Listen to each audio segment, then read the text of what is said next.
بات بتاؤں، مجھے اسی کلچر ہاؤس میں پتہ چلا، جس آیت اللہ خامنائی کی مجلس کے لیے یہاں بیٹھے ہو نا، اس کے لاش کے صرف 3 ٹکڑے ملے ہیں۔ میں نے ساری مجلس اسے 1 منٹ میں پڑھ دی تمہارے درمیان۔ خاک شفا کا جسم بنایا گیا، 3 ٹکڑوں کو سجایا گیا اور سجا کے رکھا گیا ہے۔ مجھے نہیں پتا مجھے آگے کیا کہنا ہے، مگر بس میں اتنا کہنا چاہوں گا، سلام اس حسین پر، سلام اس حسین پر جس نے کربلا میں کتنی مصیبتیں اٹھائیں، کوئی لفظوں میں نہیں بیان کر سکتا۔ مگر ہاں چلو، ہماری ہر گفتگو نامکمل ہے اگر کربلا نہ آ جائے تو میں بس ایک بات تمہارے دل کی تسلی کے لیے کہہ کے اور کربلا سے رب دے کے چلا جاؤں گا۔ تمہیں رونا ہو رونا، نہ رونا ہو نہ رونا، چونکہ کبھی ہمارے خطیب کو اپنے مجمع سے کہنا نہیں پڑتا کہ کہو سبحان اللہ، اور کبھی یہ نہیں کہنا پڑتا کہ رو کیوں نہیں رہے ہو، آنسو کیوں نہیں بہا رہے ہو، چونکہ وہ آنکھوں سے روتا ضرور ہے لیکن اس کا دل پہلے تڑپ رہا ہوتا ہے۔ ایک اور جملہ کہوں، ایک اور جملہ، بس یہ جملہ پڑھوں گا اور ختم کر دوں گا اپنی تقریر۔ تمہیں پتہ ہے جب آغا شہید ہو گئے، ایک رات تک خبر نہیں آئی، دوسری رات خبر آ چکی تھی کہ آغا دنیا سے چلے گئے، آ گئی تھی نا خبر آ گئی تھی دنیا سے چلے گئے، شہید ہو گئے۔ تمہیں ایک بات کہوں، پوری دنیا کے شیعوں کو 24 گھنٹے میں پتہ چل گیا کہ خامنہئی شہید ہو گئے، مگر ہائے جب کربلا میں میرا حسین شہید ہوا تو ایک وقت تک صغرا کو پتہ نہیں چلا کہ بابا ہمارا، مجھے نہیں پتا صغرا کو کب پتہ چلا کہ بابا ہمارا۔ بس میرے عزیزان، میں نے آپ کو احساس دلانے کے لیے جملے پڑھے ہیں۔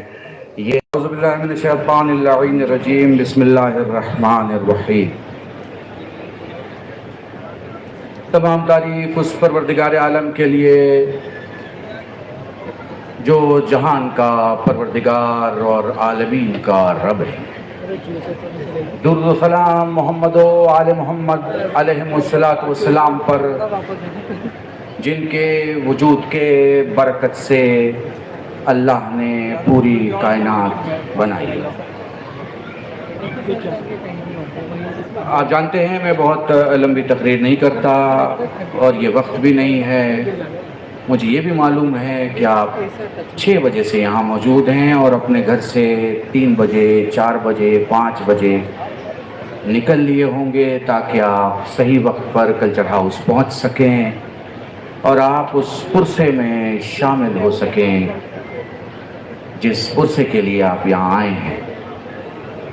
میرے اس کونے پر یہ جو جوان بیٹھے ہیں، میں بڑوں سے نہیں کہوں گا لیکن جنہوں نے 22-25 سال مجھے دلی کے ممبر سے سنا، ان جوانوں سے کہوں گا بیٹھ جاؤ اپنی جگہ پر بیٹھ جاؤ۔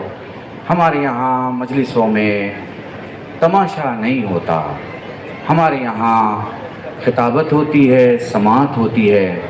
شکر گزار ہوں میرے ان تمام ہندو دوستوں کا جو موجود تھے، میں شکر گزار ہوں پرکاش بھائی کا جو RSS کے ایک بڑے ذمہ دار ہیں، پانی اور جنگل کے کاموں کو دیکھتے ہیں۔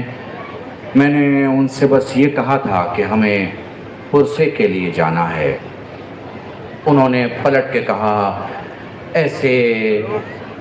ایسے دیش کی اولادوں کو کون سلام نہیں کرتا جو اپنی دھرتی پر مر مٹتے ہوں۔ آپ کو معلوم ہے آپ اس وقت کلچر ہاؤس میں ہیں اور ایمبیسی اور کلچر ہاؤس کا ایک ڈیکورم ہے، ایک انداز ہے، ایک طریقہ ہے۔ میرے بعد شاید میرے بڑے بھائی مولانا طلبہ جواز صاحب ہیں اور اس کے بعد السلام علیکم تشریف، اس کے بعد آپ آیت اللہ الغربی صاحب سے فضائل اور مصائب یا جو بھی وقت یہاں پہ ہیں آپ انشاءاللہ ان سے استفادہ حاصل کریں گے۔ میں پھر واپس یہ لوگ جو کنارے کھڑے ہیں ان سے کہوں گا 4-5 منٹ کے لیے بیٹھ جاؤ، فوٹو وغیرہ بعد میں کھینچ لینا، جب ختم ہو جائے پروگرام جتنی فوٹو کھینچنا ہو کھینچنا اور جس کے ساتھ فوٹو کھینچنا ہو کھینچنا۔ میں ان جوانوں سے جو یہاں بیٹھے ہیں ان لوگوں سے ان سے جن کے باپ زندہ ہیں، جن کے باپ زندہ ہیں، ان سے نہیں کہہ رہا، جن کے باپ مر گئے میں ان سے کہہ رہا ہوں، یہ بتاؤ تمہارے باپ کی میت تم نے کتنے دیر میں دفن کی تھی؟ تھکے تو نہیں ہونا، پریشان تو نہیں ہونا؟ اگر اس کا جواب یہ ہے کہ مولانا میں نے اپنے باپ کی میت 5 گھنٹے میں دفن کر دی، مولانا میں نے اپنے باپ کی میت 10 گھنٹے میں دفن کی، مولانا میں نے اپنے باپ کی میت 1 دن میں دفن کی، تو پھر میں تم سے کہنا چاہتا ہوں آج تم اس کے لیے بیٹھے ہو جس کی میت ابھی تک دفن نہیں ہوئی، نہیں تمہارے رونے کی آواز بلند نہیں ہوئی۔ مجھے نہیں پتا، میں یہاں تقریر کر کے تم سے نعرے بھی لگوا سکتا تھا، میں فضائل اور فضیلت پڑھ سکتا تھا، میں اور بھی بہت سارے بیان کر سکتا تھا، مگر میرے دل نے کہا نہیں، آپ احساس کیجئے آپ کس کے لیے بیٹھے ہیں۔ سچ تو یہ ہے کہ اس روشنی کی کوئی ضرورت اب ہماری زندگی میں رہی نہیں، چونکہ ہمارے گھروں میں ایک اندھیرا ہو گیا ہے۔ کیسا اندھیرا ہے؟ یہاں موجود میڈیا کے ان تمام جوانوں سے کہنا چاہوں گا، باپ دادا پردادا کوئی بھی مر جائے تو 40 دن کے بعد غم ٹھنڈا ہو جاتا ہے، تم ان کی آوازیں سنو، یہ شہادت کا ذکر سنتے ہی رونے لگتی ہیں۔ میں تم سے ایک بات بتاؤں، مجھے اسی کلچر ہاؤس میں پتہ چلا، جس آیت اللہ خامنائی کی مجلس کے لیے یہاں بیٹھے ہو نا، اس کے لاش کے صرف 3 ٹکڑے ملے ہیں۔ میں نے ساری مجلس سے 1 منٹ میں پڑھ دی تمہارے ذریعہ۔